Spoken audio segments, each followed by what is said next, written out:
देख लिया। साथियों नमस्कार, मैं अधिवक्ता रोहित कुमार सिंह और आज हमारे बीच मौजूद हैं स्टेट बार काउंसिल के विद्वान अधिवक्ता श्री राजेंद्र कृष्णा सर जी।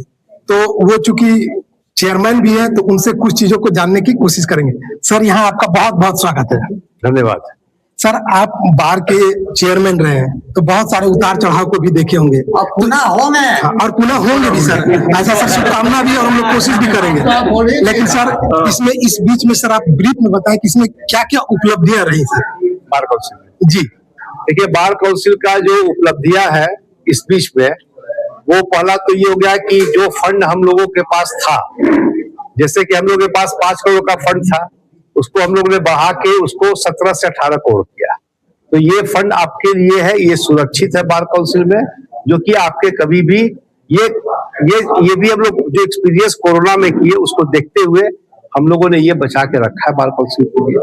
उसके अलावे हम तो यही कहेंगे कि हम ही इस टेन्योर में, इस बार काउंसिल के टेन्योर में आपको जो पेंशन की सुविधा है वो सुविधा दुगना हुआ, जो स्टाइपेंड की सुविधा है वो सुविधा दुगना हुआ, आपको मेडिकल फैसिलिटीज भी आपको आया, इसी टेन्योर में आया, सरकार ने दी। इसके लिए हमने सरकार को भी हम धन्यवाद दिए हैं। और बाकी इस पूरे कार्यक्रम टेन्योर में जो सबसे चीज अच्छी, मतलब जो चीज नहीं हो पाया, हम वो भी एडमिट करना चाहते हैं। वो नहीं हो पाया एकेडमिक डेवलपमेंट प्रोग्राम। और ये नहीं, इसके पीछे का जो इश्यूज है ये क्यों नहीं हो पाया, इसलिए कि बार काउंसिल को उस समय स्पेस का प्रॉब्लम थ्रू आउट था।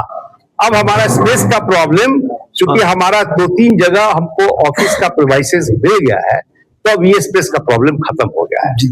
और मैं ये चूंकि ये बार काउंसिल का बहुत अहम वर्क है कि एकेडमिक डेवलपमेंट प्रोग्राम अधिवक्ताओं के लिए किया जाए, और ये शुरू हो गया। सर कुछ अधिवक्ताओं का जो आर्थिक स्थिति है वो अधिवक्ताओं का चुनौतीपूर्ण रहता है, तो क्या परिषद उनके लिए कुछ सहायता योजना ला रही है? देखिए परिषद तो चाहता है, लेकिन परिषद के पास फंड कहां से है?